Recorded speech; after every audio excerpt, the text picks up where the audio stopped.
tucked away in the corner of a car park here in Coleford. This little gem.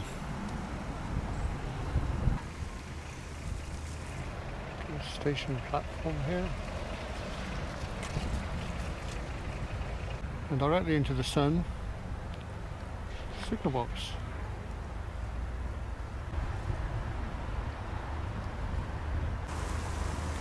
Plate layers hut stuck in the corner. You're going to have to pause to read that. A collection of original buildings by the looks.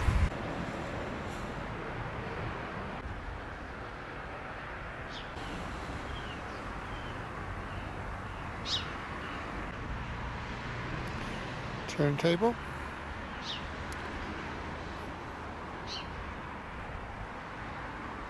That's a nice touch, the old telegraph wire posts. Followed most railways.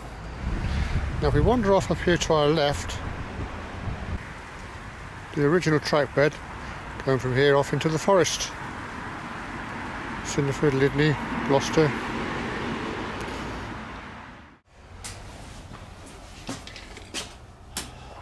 Oh, that's good. How long have you been here? I'm not the owner or nothing. No, you come here quite frequently. I'm just a volunteer. Yeah?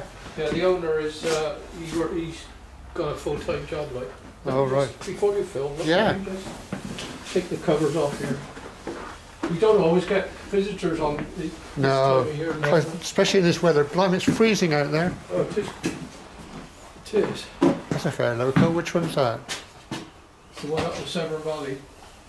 All right. That's detailed, isn't it? Yes.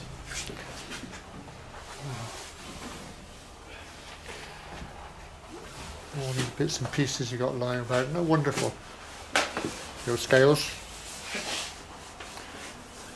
Oh, lovely. Get your mask on. I haven't got your mask on. Well, don't worry about it on my account. I hate the damn things, but. Well, I do as well, but. This, yeah, they've just changed it again now, haven't they? That's what I mean. I got back into the swing of it. No. Some old signals. Sorry. Some old signals. Yeah. I don't know where they come from, I'm sure, but Lydney Otter's Pool. It says on the back of them, actually. Oh yeah, I can see it there, yeah. Yeah. Oh, some lights. Well, wonderful stuff, isn't it? Yes. Do you get requests from Preserve Railways to buy some of this or not? Not really, no, because this is the railways of the Forest of Dean. That there. That's the Severn and Wye. All in black is the Severn and Wye railway. Right. There's a spur off at Park End up to Coleford.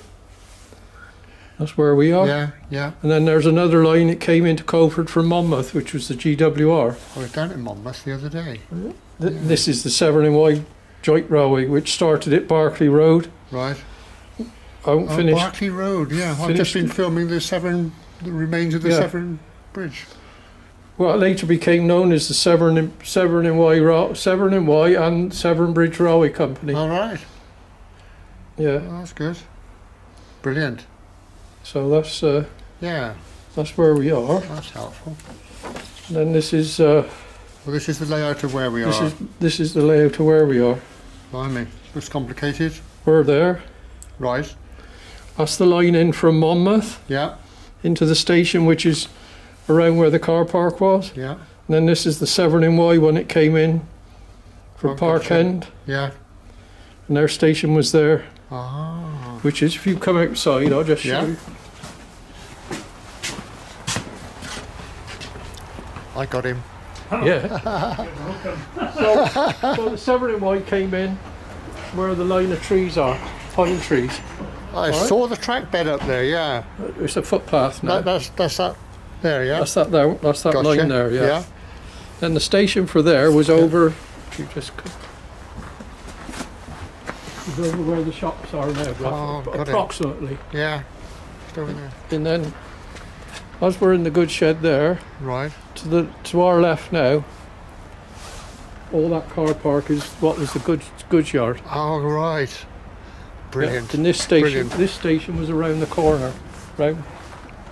Oh, you moved it, have you? Yeah.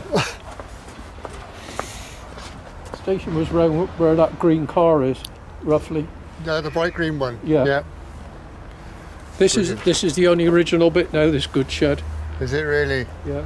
Oh. Everything else is gone. The canopy there. Did you get a shot of that? Did you? Yeah, I've got it, yeah. Just towers you want. Yeah, brilliant. Right.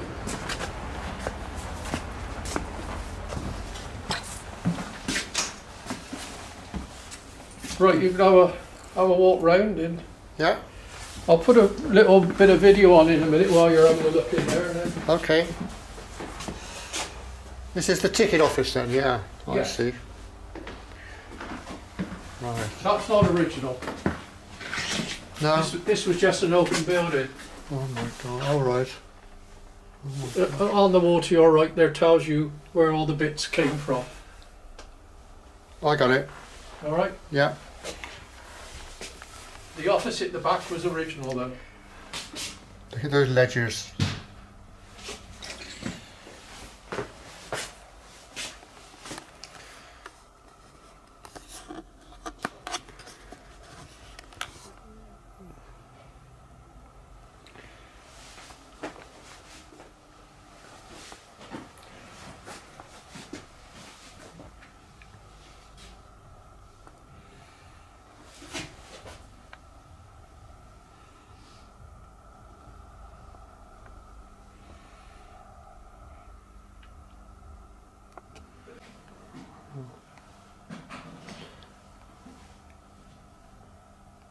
Bit of fireplace.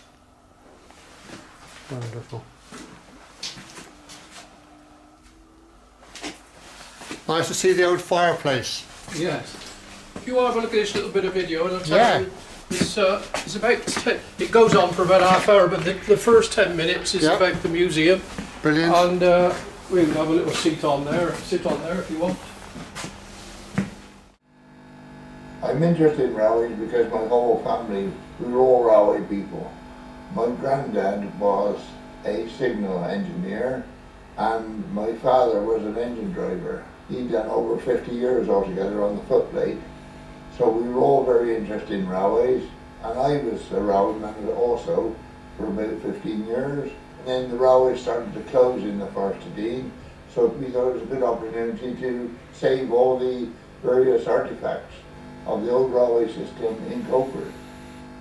In 1984, the local council had plans to demolish the town's former Great Western goods shed. A petition was launched to save it, and after 2,500 residents had given their support, the council agreed to let Michael's group take on the building. By 1987, it was more or less restored, ready for putting the various artifacts in the building and laying the thing out as a museum. Not forgetting that it was a goods shed of the Great Western Railway Company in 1883, that's what it was, till about 1967 when it was closed. This signal box is ex-Coglow Junction, which was on the main line from Taunton to London. This came up for sale and they sold it us for £5 plus VAT and take it down yourself. So that's what we done. And it was a long drawn out problem because it's quite a big box and it had to be transported as a top and bottom and re-erected here. Museum engineer Mike Barker explained how the signal box worked. Yes, this is the tappet interlocking frame of the Great Western type. Interlocking of points and signals was one of the key safety features on the railway. And this is done by these horizontal bars and vertical bars and sliding tappets. And this system is a sort of a mechanical computer, and this ensures that once you've pulled off the points for a particular route, you can only pull the signals off for that route, not a conflicting route. There's one facing point in this system, and that facing point has to be locked, and it also makes you lock the point before you can pull the signals off for that route. We're a family concern, and my son, my daughter, my wife and myself, we have a great deal of help from volunteers locally who are very interested in the project. The Coleford Museum team waved us farewell from their delightful 7¼ inch gauge miniature railway.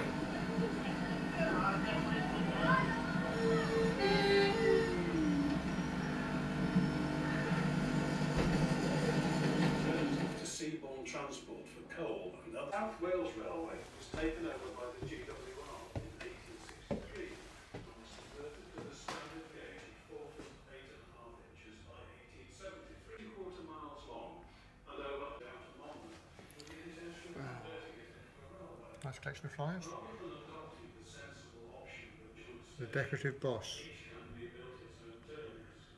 The two stations were almost side by side, but were at first completely separate. We will look at the Coleford station layout. This had an end-on connection with the Severn and Wye Railway at Nick, and it involved the construction of a very large iron bridge across the River Severn a few miles upstream. The Severn Bridge Railway connected with the Birmingham and Bristol Main Line of the Midland Railway at Berkeley Road and provided an 800 feet. It's a rugged build, isn't it? Crikey me. The longest railway river crossing in England. Built to last. It had been very extensive.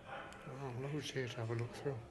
It was bought out by the Great Western had arrived More models. 8 years later than the Severn and Wye, and is further expanded in Coleford Station.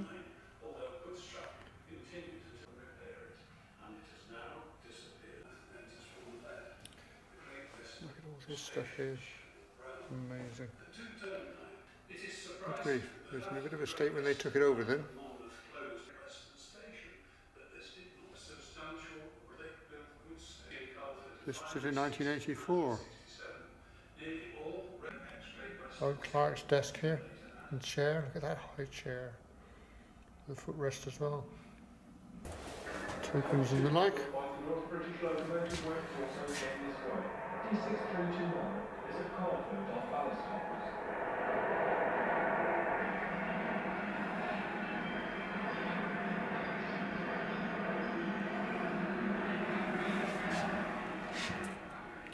We begin our journey with the engine bunker first here. The boiler water level had to be kept up if the firebox crown was not to be exposed with the danger of dropping a fusible plug. Pushing the George in, the gradient was 1 in 31. 1 for the G1, the other for the 7 and 1. Look, you had a mischief for a while. Look and go through that lot. For the Travellers Rest Crossing, seeing it the elaborate A junction. basic old seat there. Trains bound to Coleford will face with the trailing junction layout. All 5 shows the train with additional breakpoints for Wow. photographers.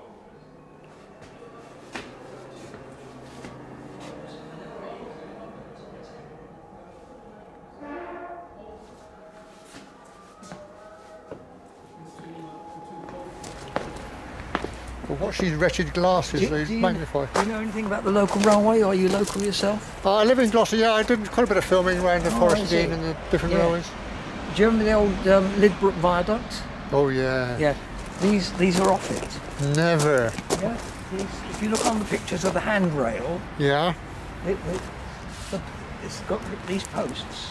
Well, The bit in blowed. between has Yeah. obviously been skewed down, Okay. but they're off the Lidbrook Viaduct. Well, I'm blowed. Why on earth did they take that down? I mean, it wouldn't. You imagine that as a cycle route today? Well, yeah, but I mean, think of the upkeep. I suppose I know, that's the way problem, they isn't think it? of Yeah. Come on in.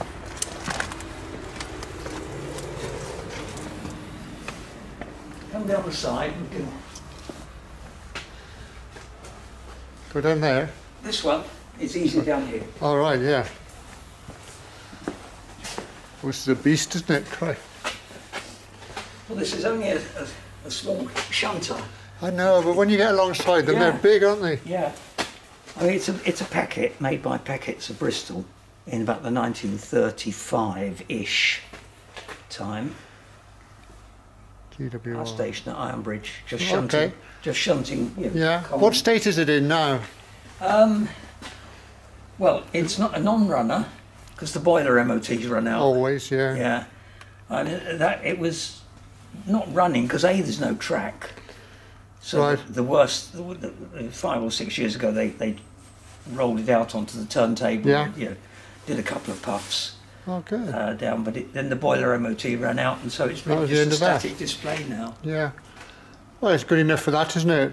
Yeah, Wonderful old beast. I mean, you're looking at sort of £30,000 to get the boiler Yeah, checked these days. I know. You know, you're not going to. Was it a 10-year licence, is it? Yeah, I think yes. Well, there may be a 5-year something in. Yeah. To check it, but 5 years, I'm not sure. But it's. What a lovely workshop. Yeah, we don't do a lot of workshop here now because A, there's not a lot to do, and B, nobody's qualified to do it. It all takes money. It does, yeah. Oh, blimey, isn't it just? Oh, look at that. You can go in. Thank you. Right. Squeeze in. You have this in light if you want. That's better. Oh my gosh, look at this lot.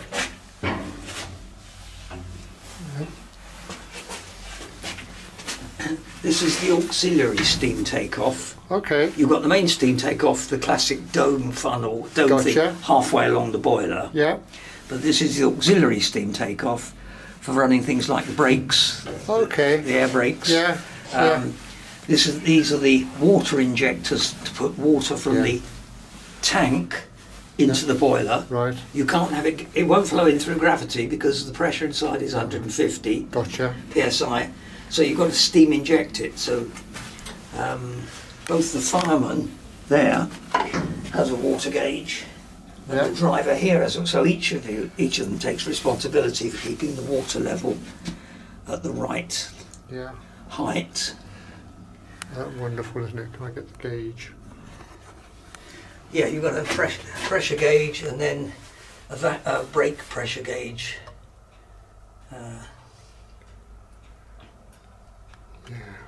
This is the interesting one. This one here, that puts steam into the smoke box at the front All right. to blow steam up the chimney Draw the fire. to draw the fire. Yeah. So if yeah. you're stuck at a signal, you're not working, so the fire dies. Gotcha. So in order to keep the fire drawing, you put steam into the smoke Yeah. box, up the funnel, and it draws air through.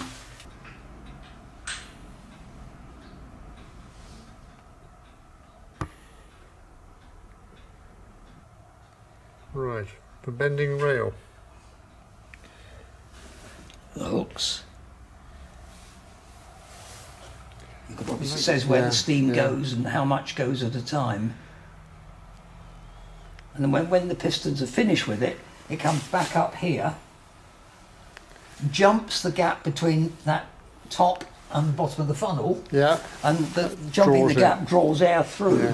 And that ring at the top there, can you see that ring there? Yeah. That's where the steam, when you turn the control of the cab, that puts the steam up Gotcha. to give you the forced draft. Yeah.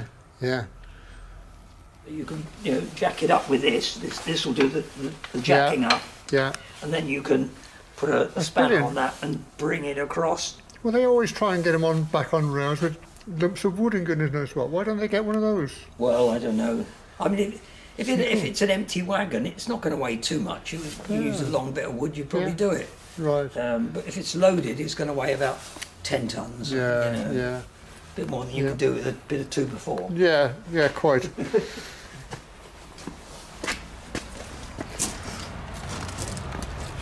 This is a boiler end plate from the packet.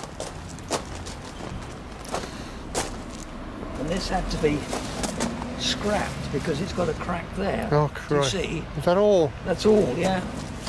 So you can see the amount of engineering that went into that. find the blooming thing. Crikey me. Yeah. You can see the amount of engineering that went into that. It's not a small piece, is it really? No, I mean it must weigh, well, probably a small truck. This is just a truck turntable. Ah, right. When we used to bring the engine out and put it on the track. So it's short enough for trucks. Yeah. And it'll do ours because it's an 040. It'll just about get on there, I would Just think. about get on there, yeah. Yeah.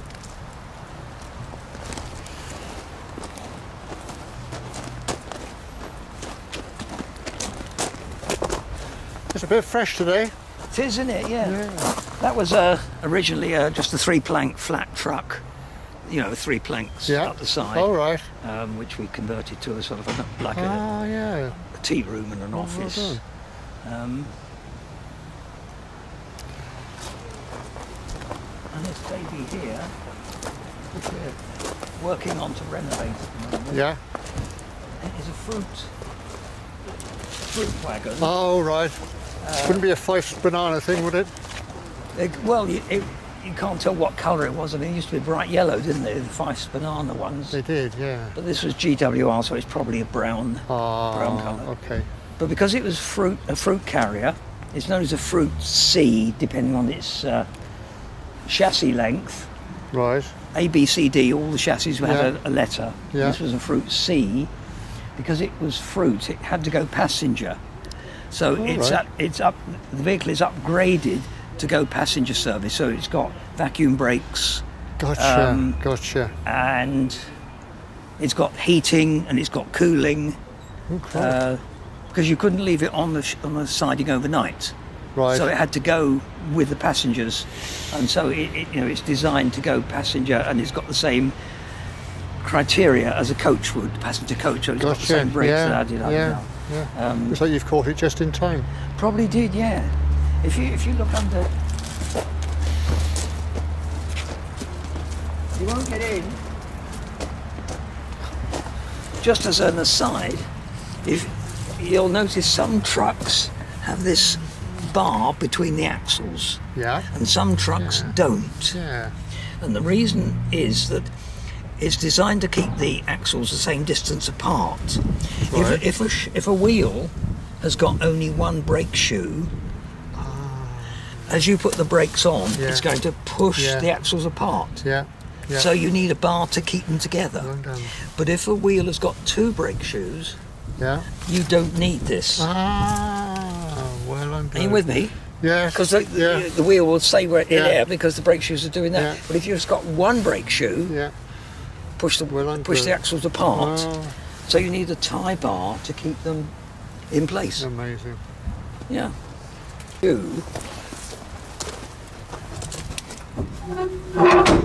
Oh, well done. See, that came off, didn't it? Yeah. Now I'll put it back on again. Okay. This is a bit of a... Crikey. See it go on? Yeah. Yeah. Oh, look at him. Brilliant. Now if Nice you look under here, this is the sophisticated bit. You need to get right underneath and look up there at the top. Right up, you may... Oh, got him. Oh, the old leaf spring. Big leaf spring. Yeah. That takes the shock of buffering. Oh, does it? So that it doesn't upset the punnets of strawberries. Well, I'm blowed. So the buffers are shielded with a leaf spring, and the towing hook is fixed to the middle of the leaf spring, so that is also shock proofed. Oh, right. Okay. Ooh. Connected to the leaf spring at the other end with a rod. Yeah. So any force that goes on the buffers here is transferred straight through to the buffers at the other end. Yeah. And the chassis doesn't get involved. Yeah. So the chassis stays basically How clever is that? shock-free. Never heard of that before. That's brilliant, isn't it? Yeah. Absolutely brilliant.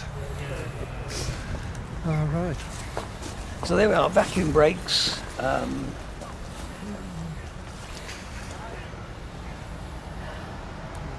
It's got passenger, that's usually a passenger coupling, so you can screw it up to take up the slack. Yeah.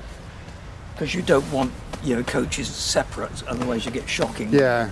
Yeah. So you can take the slack out of the system with one of those. And then this baby Marvellous here. bit of kit. Right. GWR named all their wagons after animals, and so this is called a toad, T-O-A-D. Okay. it's designed to brake the train, because in the old days there was no brakes on the trains. Of course. Other than the engine and the guard's van. Yeah. So in order to give it brakeability, it's very heavy. This is loaded to 20 tons. Okay. So this weighs 20. You can tell it's loaded. You look at the spring. It's flat. Yes. You see that's Yeah, flat. yeah. Whereas an unloaded spring is Got a big curve in a it. big curve on it. Yeah. So that's loaded to 20 tons to give it weight to grip the rails. Oh, yes, of And course. then it's got sand dispensers on each corner Right, to grip. right. This is probably going to be as good as you get. The building came from Coglode Junction, which is just north of Taunton, All right. where the line to Castle Carey branches off from the Yeah. main line going up to Bristol. Right.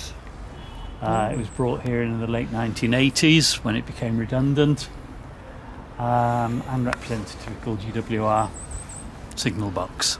Brilliant. Inside we've got the signal frame from Shellick Junction, Oh, you mix and match job. which is just north of Hereford, Right. where the line to Malvern diverges from the main line I know. going up north towards know. Craven Arms and Shrewsbury. Yeah.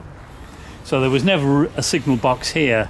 You probably picked up on the fact there were Right. two different railway lines serving Coleford, one coming up from Park End, the other coming from Monmouth Right. direction. Yes, yes. And there the twain should meet, being different Yeah. companies and Yeah. so on and Yeah. so forth. But this building is original here. This is the goods transfer shed. The engine shed has been sympathetically built with a mix of old stones, and then we've also got the visitors' access here to the signal box. So come in. Yeah, fine, right.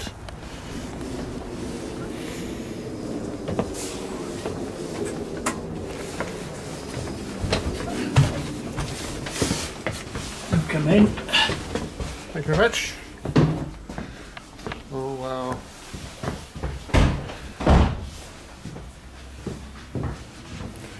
Blimey, that's a fair few levers.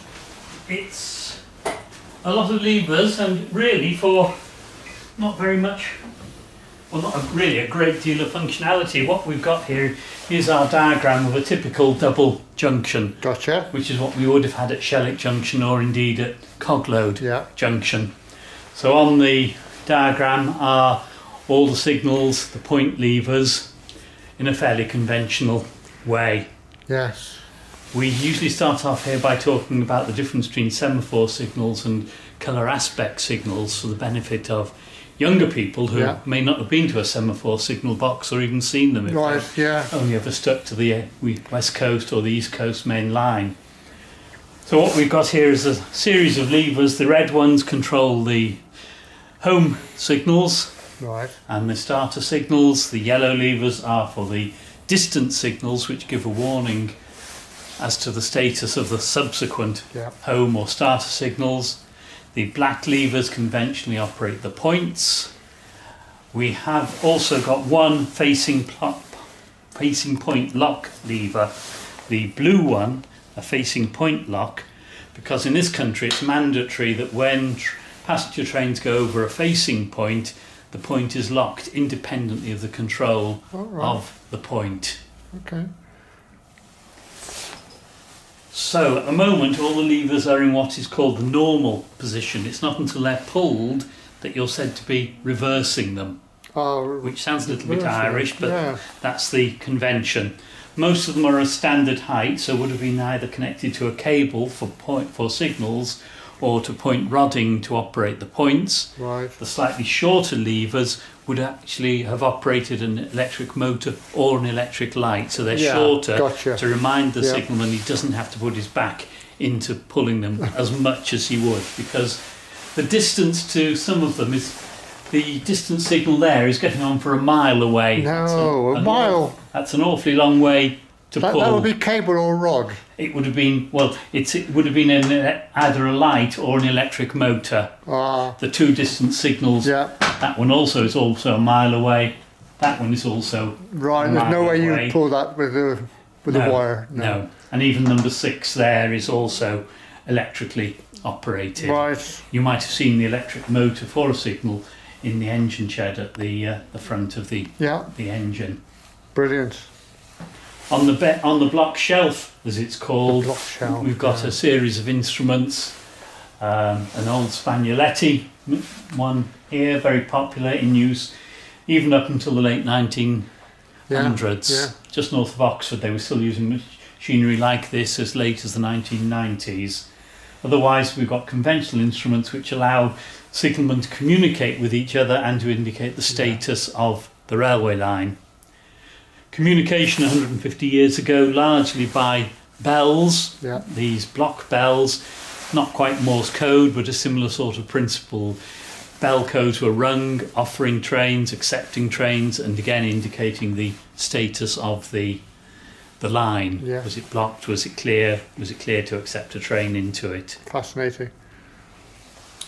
We also have here, if you swing round to your left, for single lines we have token equipment. All right, yes. These are tyres number 9, which dispense a single token at a time, and that would be a train driver's authority to enter a single line. Once a token had been issued from a machine like this, no more tokens could be issued from either end until the token was returned either to its originating machine or the train went through the section. It's a brilliant, simple way of doing it, isn't it? Marvellous, marvellous. Given that there wasn't much electricity, they had to be economical what they'd got. Yeah. This particular one was designed and invented in 1908-1909 by Blackall and Jacobs, who worked for the Great Western Railway. There were earlier models, but gradually over a period of time leading up to the early 1900s, the physical token got smaller and more compact as it was realised you really just needed something to represent the authority to enter a block section. Adjacent to the tyres number 9 here is what's called a ganger's occupation control unit. Right. If you had gangers, the workers on the railway, 2 or 3 miles away from our signal box, halfway between 2 signal boxes with machines like this, they had to have some indication that they were safe to work on the line. Yeah. They wouldn't want a train bearing down on them from either direction. Pretty damn quick. So what happened is that a machine like this would be operated by one of the signalmen with the agreement of the person at the other end of the block section to release another sort of intermediate token to the gangers. Right. Once that was in their possession, neither this machine nor its corresponding one at the other end could release a token. Yeah.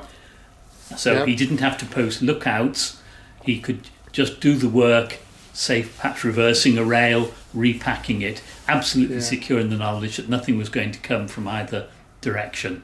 I would have still set a lookout. It depends if you got the labour. I know labour was cheap, but you know, belt and braces. Yes.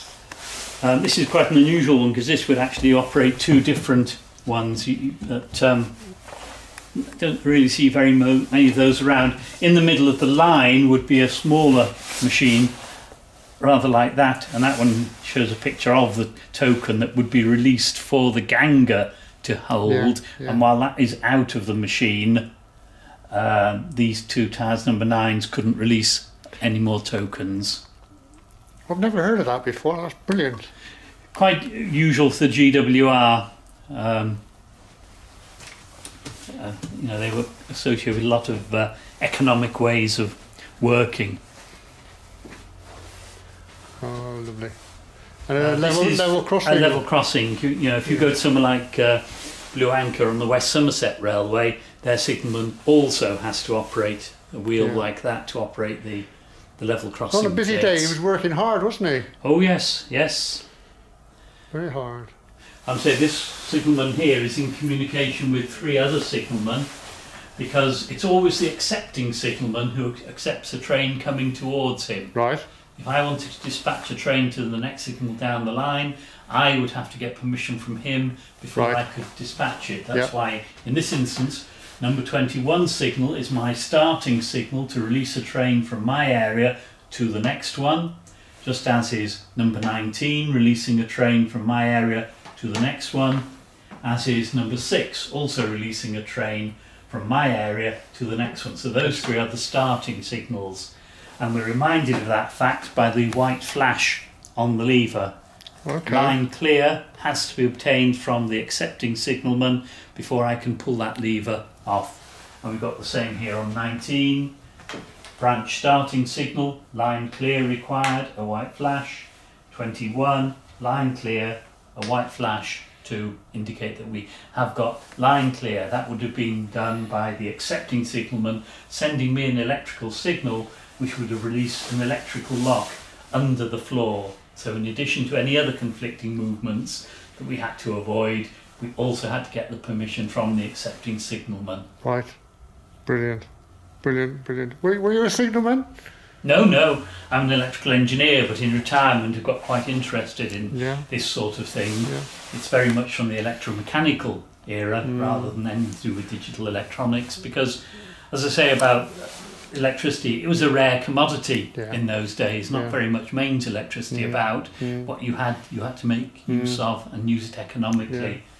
The advantage of these tyres machines is they only use electricity when you were actually signalling to the other person or releasing a token. Otherwise there was no electrical load imposed on them at all. You've got the old stove here. That's a vital piece of kit. Vital, yes, we could do it in this weather. Old telephones as well, but initially, you know, the communication was by the block bells. Over there we've got a slightly earlier token machine. That's a tyres number 6 machine, which released a saucer-shaped tablet of metal as the indication to the driver. It would have a partner machine at the other end of the block section, but the principle was the same. A physical object was released to the driver, and until that object had been returned to the machine, no more could be. This is probably the older one of the ones we've got here. This is Webb and Thompson machine, which released staffs as a token which were literally the size and the shape of my broom handle. That's why they are so big, a large storage area, but the principle was the same.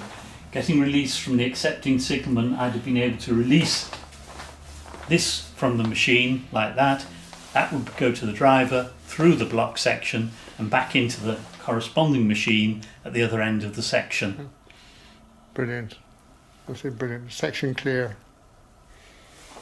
Oh, I love it. Have you not been here before then?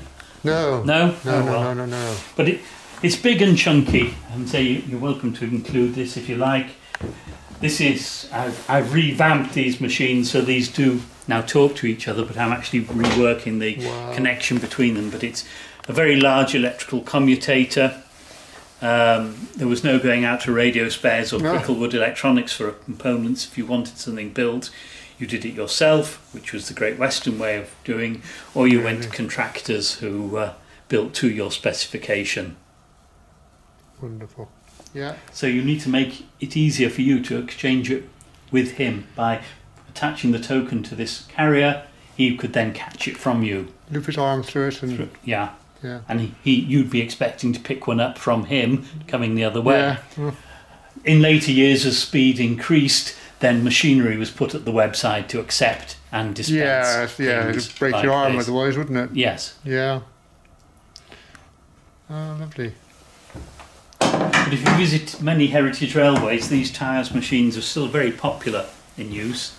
They're still used in one or two places on Network Rail, down in Devon, Cornwall, and places where there's a lot of mechanical semaphore signalling. Well, I'm blowed. And so if you go to Worcester, which isn't too far from Gloucester, an awful lot of semaphore signalling. You know, it pales into insignificance compared with the West Coast and East Coast main lines. Awful lot of signalling there. Well, we're welcome to visitors. We're open on Friday and Saturday afternoons. There is the GWR Museum Coleford website, which people can look at to keep up to date with our opening days and opening times. Lovely. Do you want to pull a lever or two? Yes. First one I'll pull will be the facing point lock lever. Once I pull that locks the point number 11 for a straight through run. Now I can pull the levers to allow an up train to go through. So I can do 21, 22 and then 23.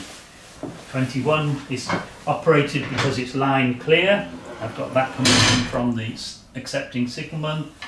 Then I can do 22 And finally, because both the home signals, the home and the starter signals are clear, I can pull the distance signal.